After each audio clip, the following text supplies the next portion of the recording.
Hi friends, इनकी गायत्री तरुण kitchen நம்ம என்ன பார்க்க போறோம்னா தலக்கறி தொக்கு எப்படி செய்ய போறோம் நம்ம பார்க்க போறோம். குக்கர்ல எண்ணெய் காஞ்சிருச்சு. இப்போ கடுகு போட்டுப்போம்.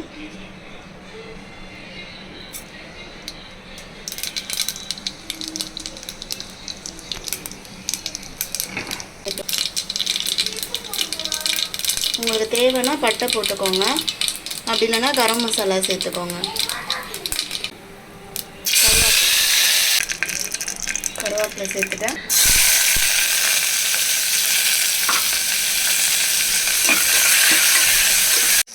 ஆனியன் ஃப்ரை ஆகட்டும். இப்போ கூட கொஞ்சம் ஒரு ஸ்பூன் இஞ்சி பூண்டு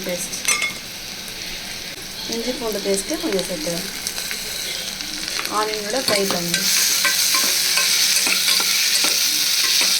ஃப்ரை ஆகட்டும். இஞ்சி பூண்டு பேஸ்ட்டு ஆனியனோட நல்லா குக் ஆகிடுச்சு. அடுத்து தக்காளி சேர்த்துக்கிறேன். 2 மீடியம் சைஸ் வெங்காயம், 2 மீடியம் சைஸ் தக்காளி ஆட் பண்ணிக்கிறேன். இதுவும் குக் ஆகும்.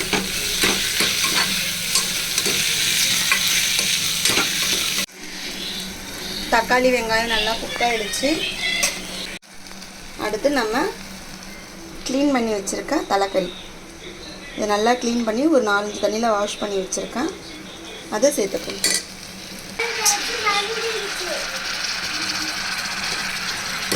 கறி சேர்த்தாச்சு. இப்போ அதை நம்ம வதக்கிப்போம்.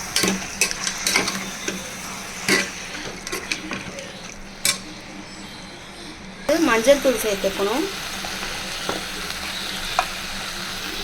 1/2 ஸ்பூன் மஞ்சள் பொடி சேர்த்தாச்சு.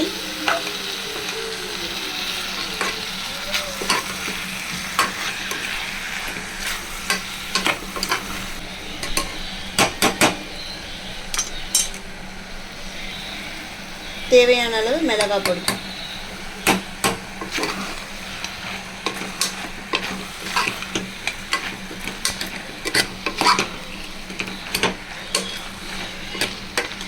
ஃப்ரை பண்ணிக்கோங்க. நல்லா மிளகாய் தூளோடு ஃப்ரை பண்ணியாச்சு. இப்போ தேவையான அளவு, வேகத்துக்கு தேவையான அளவு தண்ணியாக, நம்ம தொக்கா வேணும்னா கொஞ்சமாக தண்ணி ஊற்றிக்கணும். இப்போ நம்ம கிரேவியாக செய்ய போகிறோம், கொஞ்சம் கிரேவியாக, அதனால் கொஞ்சம் தண்ணி எக்ஸ்ட்ரா ஊற்றிக்கணும்.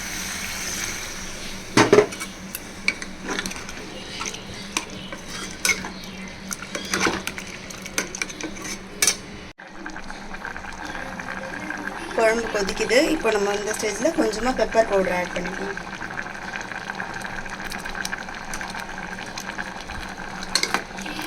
கலந்து விட்டோம்னா கொத்தமல்லி தலையை இப்படி தூவி விட்டுரும். தூவிட்டு குக்கரை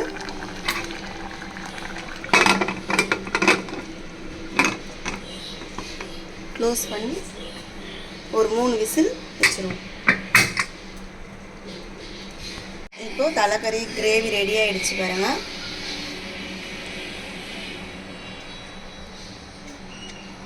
அது நல்லா வந்திருக்கு.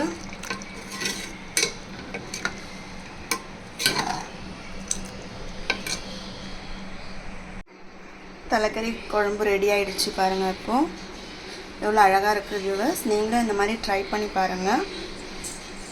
லைக் பண்ணுங்கள், சப்ஸ்கிரைப் பண்ணுங்கள். தேங்க்யூ.